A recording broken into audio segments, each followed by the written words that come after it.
আসসালামু আলাইকুম ওরহামতুল্লাহ শাহিক। ওয়ালাইকুম আসসালাম ওয়া রাহমাতুল্লাহি ওয়া বারাকাতুহু। জি শাহিক বলেন। বাংলাদেশ কক্সবাজার থেকে বলছিলাম। শাহিক ভালো আছেন? আল্লাহ আল্লাহর জন্য মাশাআল্লাহ, আপনাকে ভালো আছে। আলহামদুলিল্লাহ। কক্সবাজার, মাশাআল্লাহ। বলেন। শাহিক বলছিলাম যে বর্তমানে তথাকথিত ওই যে ফুটবল ক্রিকেট বিশ্বকাপ বা এরকম কি? যত ধরনের হার জিতের খেলা আছে, বুঝলাম না। বলছি বর্তমানে বর্তমানে ওই যে ফুটবল ক্রিকেট বিশ্বকাপের মতো মানে যত ধরনের হার জিতের খেলা আছে খেলাধুলা। এগুলা কি জুয়া খেলার অন্তর্ভুক্ত কিনা এবং মানে জুয়া খেলার পর্যায়ে পড়বে কিনা?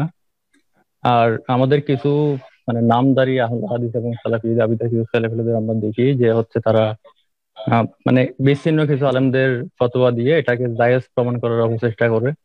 মাঝে মধ্যে খেলাও দেখে, আবার আর্জেন্টিনার জার্সি গায়ে দিয়ে হচ্ছে তারা গত মানে ছবি সপ্তাহে পোস্ট। বলেছি, যারা যারা খেলা দেখায় আসক্ত তারা কোনো ভালো মানুষ নয় সমাজের। হ্যাঁ, তারা মুসলিম সমাজের মুসলিম হিসেবে ভালো মুসলিম নয়। আর যারা খেলে তারাও মুসলিম হিসাবে কোনো ভালো মানুষ নয় মুসলিম হইল, এটা আমি বিশ্বাস করি। আর এটাই বুঝেছেন।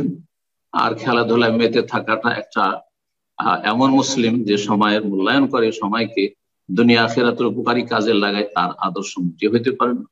আর খেলার ক্ষেত্রে যেটা জিজ্ঞেস করলেন যে এই খেলাধুলা কি জুয়া হবে, তাতে যদি জুয়ার কোন রকমের ধরন বা অবস্থা পাওয়া যায়, যে এক পক্ষ থেকে নিয়ে আরেক পক্ষ দেওয়া হচ্ছে, তৃতীয় পক্ষ তাদেরকে পুরস্কার দিচ্ছে না, বা তাদের যে পয়সাগুলি বা যা কিছু দিয়ে থাকে সেটা এক পক্ষ থেকে বা নেওয়া হচ্ছে, যারা হেরে যাচ্ছে তাদেরকেও তাতে দিতে হচ্ছে, তাহলে নিঃসন্দেহে জুয়া, তাহলে নিঃসন্দেহে জুয়া হার জিতের বিষয়। আর হেরে গেলে তাদের আর্থিক লস হয়ে গেল, তাদের কিছু টাকা তাতে ফান্ডিং করতে দিতে হয়েছে, আর সেখানে হেরে যাওয়ার কারণে ক্ষতিগ্রস্ত। আর একদল যা দিয়েছে তার চেয়ে তো অনেক বেশি পেয়ে গেল। এরই নাম হচ্ছে জুয়া, এরই নাম হচ্ছে কেমার, এরই নাম হচ্ছে মাইসের। আর জুয়া হারাম, আল্লাহু আ'লাম। জি। তো এরকম যদি অবস্থা থাকে তাহলে হারাম।